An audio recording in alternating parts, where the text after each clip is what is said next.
À Clisson, on se prépare au nouvel an du Muscadet. Ce sera pour le dimanche 1er décembre et sous les halles de Clisson. Crus communaux, dégustation, mais aussi restauration et découverte des crus millésimés. Tout cela dans un contexte de vendange tardive car cette année, dans la vallée de Clisson, la récolte a pris son temps. On dit toutefois que le millésime 2013 sera un bon millésime. Il faut noter que cette manifestation du Nouvel An du Muscadet est typique des vignerons de la vallée de Clisson. Alors bravo aux organisateurs, c'est-à-dire aux vignerons de la vallée de Clisson, et rendez-vous le 1er décembre. Après le vin, l'eau, celle de la piscine Aquaval, à compter du 2 décembre en effet, Aquaval vous attend pour enregistrer les inscriptions aux activités nautiques dispensées dans la piscine. Les candidats devront se présenter à l'accueil de la piscine aux horaires et dates prévues selon la discipline choisie.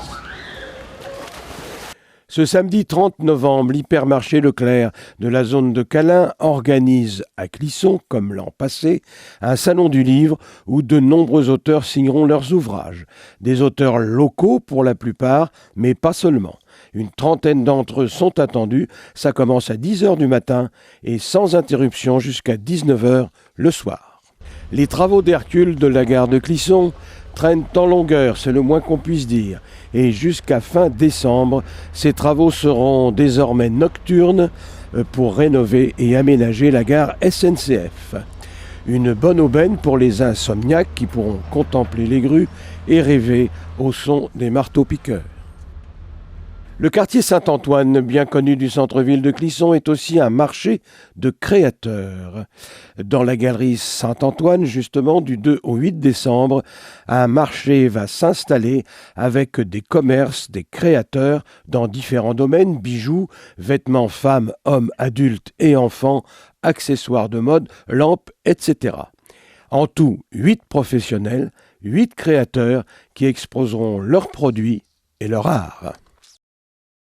Le temps du Téléthon approche et à Château-Thébaux, c'est le sport qui sera le principal allié et la principale activité de ce Téléthon 2013. 16 trails et marches nordiques sont au programme, dont une épreuve de 21 km.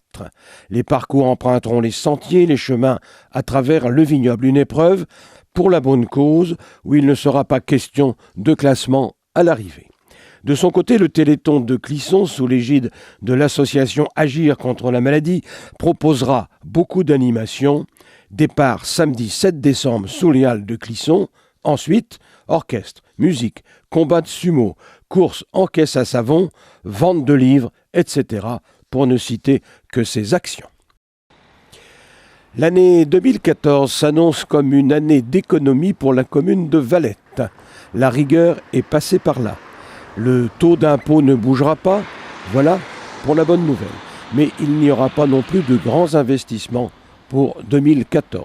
Prudence donc, ainsi en a décidé l'équipe municipale de Valette, prudence et maîtrise budgétaire. Il paraît que l'année 2014, année d'élection municipale, n'y est pour rien.